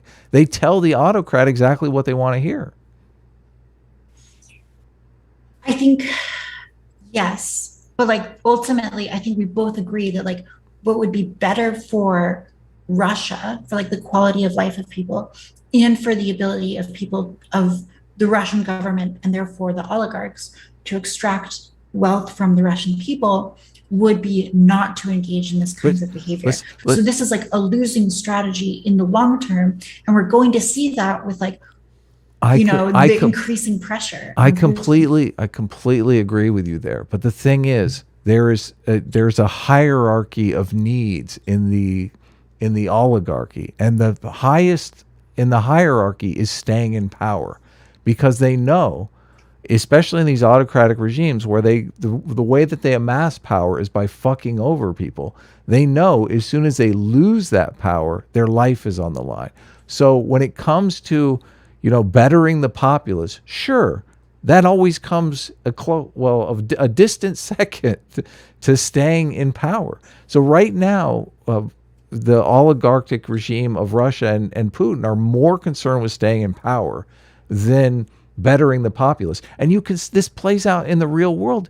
They're sending conscripts, people that are basically drafted into the Russian army as cannon fodder on the front lines. I mean, they don't give a fuck about those people. Yeah, I agree. And I think that like a big reason for this and for the reason why Russia's autocracy performs in this way is because of the presence or lack thereof of certain political institutions around them. So like this is why I bring up like electoralism and free press as like some of these institutions. When you have an autocracy that has more of these institutions, you're able to more effectively hold leaders to Yeah, account and more effectively replace them. what autocracy has a free press? I don't know if I'd say like a fully free press, because it's part of the reason why they're autocratic. But like Singapore does a good job of holding leaders to account, rewarding them when they do well, and getting rid of them when they don't do well. Sitch, you wanted to chime in a second ago, but Well, I was curious if Taf thinks. Do you think China's form of government is going to create a richer, stronger nation in the future than America at some point? Probably not. But woo, go America! Thanks.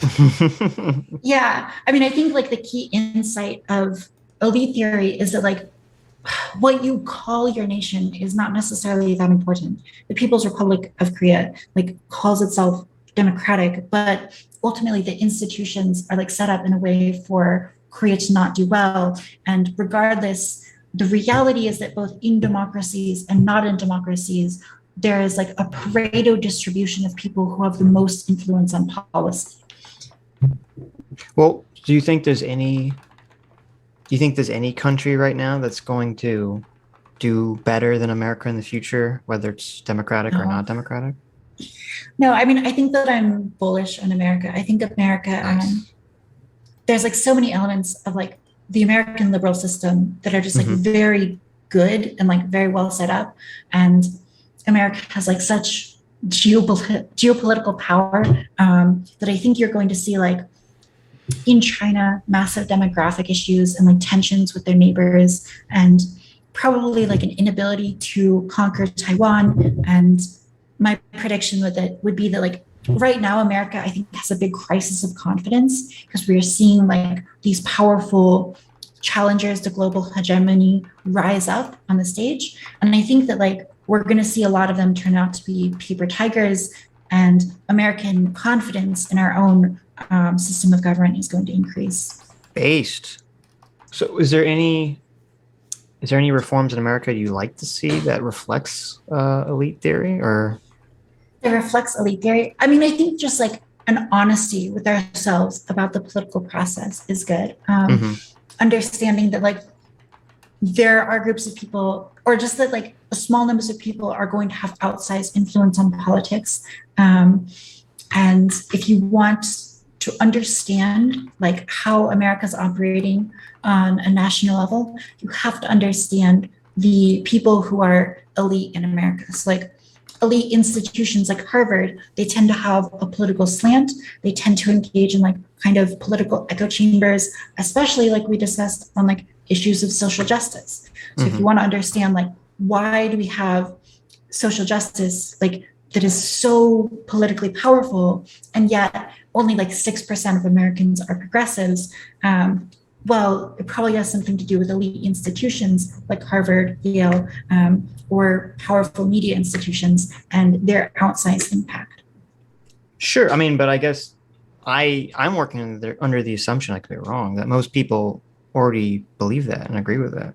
I think that's true to an extent. I just think that like if you want to improve America and a lot of its culture, I think that you should focus on the cultivation of an elite class that really has good values that are sure.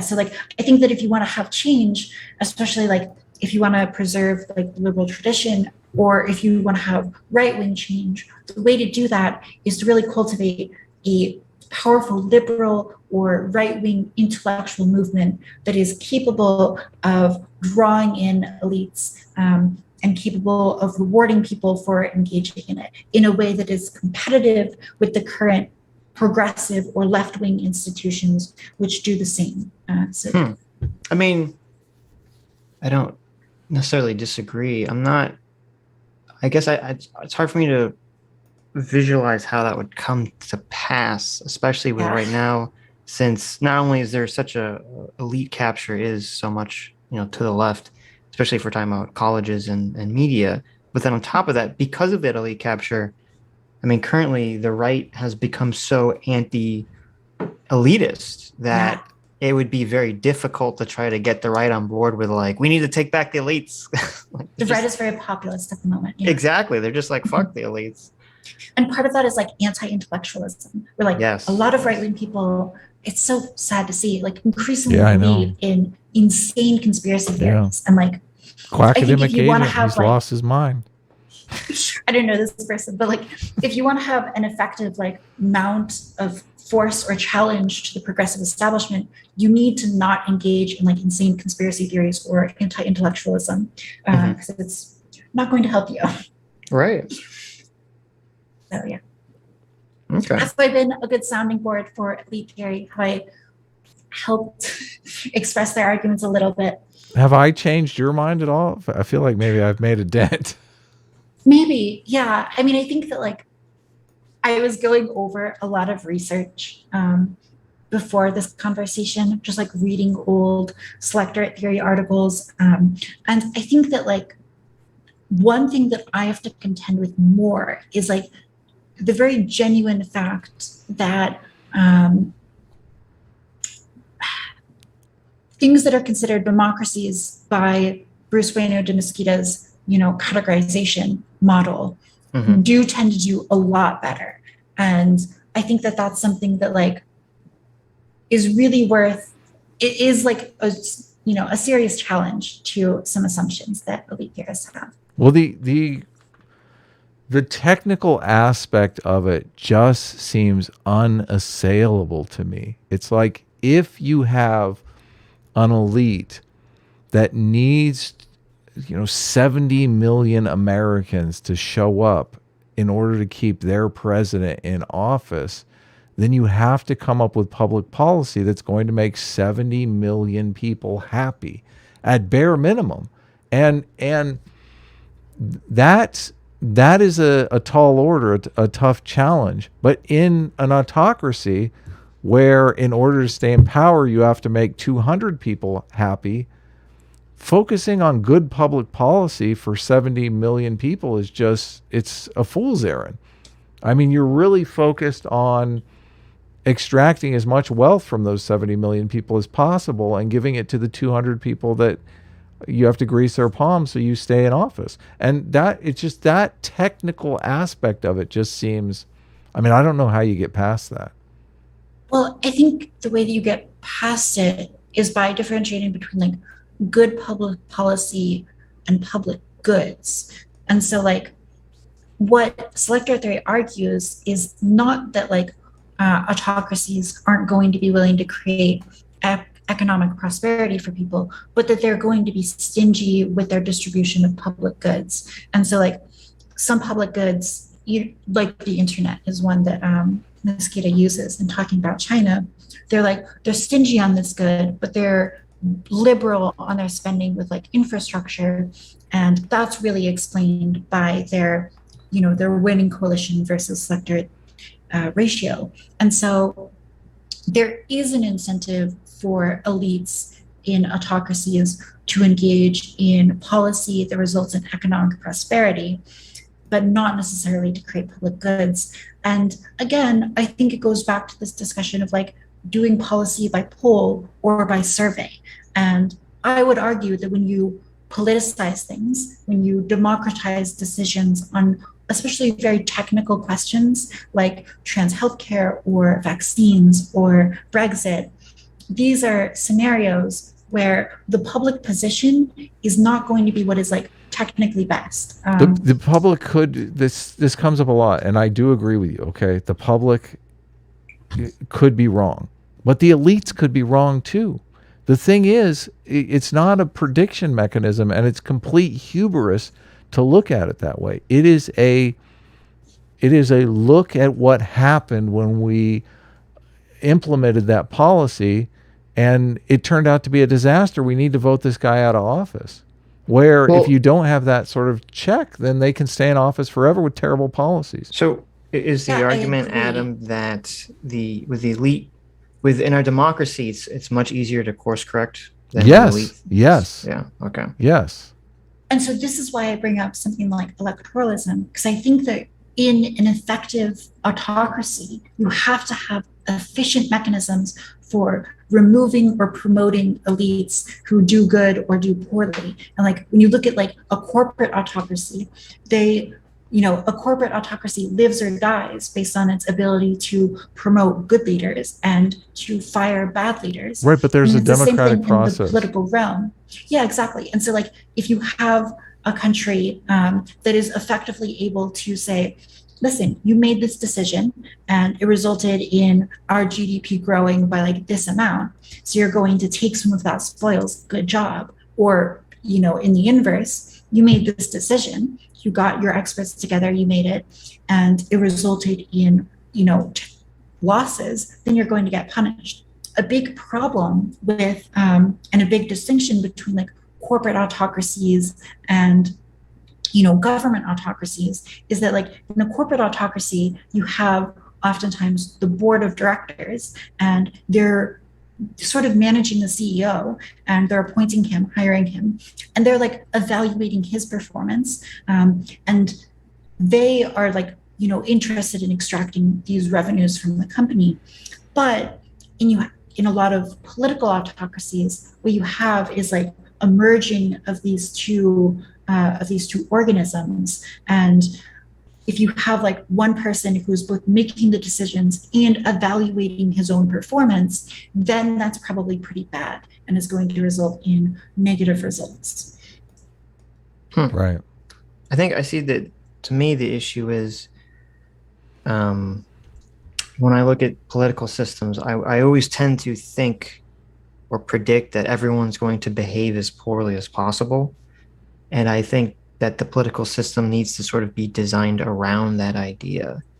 And it feels like kind of using the corporate structure, it's too easy for corruption to seep in and to not be able to be removed from the system except for some kind of violent revolution, which you really you don't see don't violent want. revolutions in like corporations and private corporations. Well, no, yeah, right, because it's about, you just fire someone, right? They're not controlling your life, like it's just your job. But if the country was run like a corporation, you would basically have to have a violent revolution if there was corruption issues at the top. And that's always such a problem. This kind of came up in our conversation with Aiden, which is that, she was kind of saying, and a lot of the anti-democracy people are saying, you can always have a revolution basically if there's too much corruption. But what is not accounted for, besides obviously any violence that would come through the revolution, is that there's very little guarantee that the revolution would bring about a better government or would even bring about the same type of government with better leadership, when usually the revolution is going to bring about a completely different type of government. And there's a high chance it would be, like a socialist government if we're going from some sort of corporatocracy. Mm-hmm. So I don't know. I guess that's my problem with a lot of the way this is conceptualized. Is I don't see. It seems to me that democracy has a lot more safeguards attached to it inherently. Yeah, and I think that if you're ever designing like a political system, and like a big part of your political system is like, oh, if things go bad, we'll just have like violent, bloody revolution. That's really not a place you want to be, because revolution is so dangerous. Yeah, it's like ultimate destruction. So yeah, you don't want to rely on that. One thing that I think we haven't like talked about as well is like freedom of movement, and how people move between governmental systems. Because like if you go back in time in history, your ability to move across borders and like integrate into new societies you have a lot more ability to do that than modern day. And that's true even going back like 200 years ago. Mm-hmm. And I think that like one of the results of democratization is that when you have someone entering your country you are, sort of tacitly giving them some power in your system.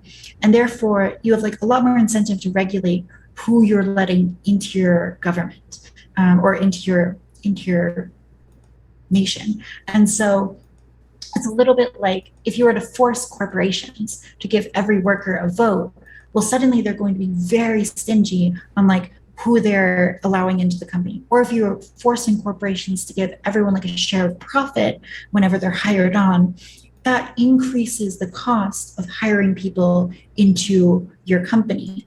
And so that also decreases like your incentive to allow people to move freely. And as on the same token, when you have like freedom of movement between countries, you also increase the incentive for governments to provide public policy. Because if you provide poor enough policy and, you result in economic ruin, then the result is people leaving your country and no longer being able to tax them. If you have somewhere like North Korea, where the borders are like effectively shut down, you don't really have as much incentive to like be good to your people because they can't really leave. You can just like, extract rents from them endlessly. Yeah, that's why it's a terrible situation. I mean, I agree with everything you said in theory. I think, though, that when it comes to the average citizen, I don't think that's the thought process of why people are very anti-immigration. I think it's more just this fear of like the culture being taken over or their job being taken, or that there's some sort of negative corrupting influence that's coming from the outside. That gets tied into, like Tucker and all these people kind of tie it into voting blocks. But I mean, because like with illegal immigration, and the people that are sort of freaked out about that, I mean, that doesn't even have anything to do with voting because illegal immigrants can't vote. So I guess I agree exactly what you're saying in theory. I think the emotions of immigration are tied to something very different. I think that's true. A lot of like, there is like this emotional appeal that is just like very cultural, and it's like, regardless of their ability to vote, immigrants or illegal immigrants are going to change things, and it's going to result in worse outcomes for you. Right. Or there's an element of racism. You don't want to see like brown people around you. So I think that's part of it. And the reason why I bring up like government incentives regarding like voting and distribution of public goods is just to like give a more realistic perspective on why governments may become like more willing to enforce their borders with the increased democratization, because introducing new citizens, is more of a burden than if you have like an autocracy where you don't really care. Sure, maybe. What do you think the motivation is for people who are engaging in elite theory, who are like promoting it and whatnot? They probably think it's correct, right? Well, there's no academics, any serious academics looking at elite theory or studying elite theory. It always seems to be these I don't think that's true. Neo-reactionary types. There's like a good analysis of literature on elite theory that's like continual. In current day or 50 years ago? I believe so. I was recently reading this like I was recently reading this like analysis of a bunch of like the current state of elite theory. I wonder if I could find it for you. Well, I know that Quackademic Agent wrote a book talking about reviving elite theory. Well, hold on, because whether like academics are talking about it or like it, I mean, I don't see how that's important really at all to the question that you asked, which is why are people engaged in elite theory? What is motivating people to be into it? And is it, I mean, because it seems to be primarily coming from people on the right and the very, I guess, technically the very far right. If you're anti-democracy, you have to be on the far right.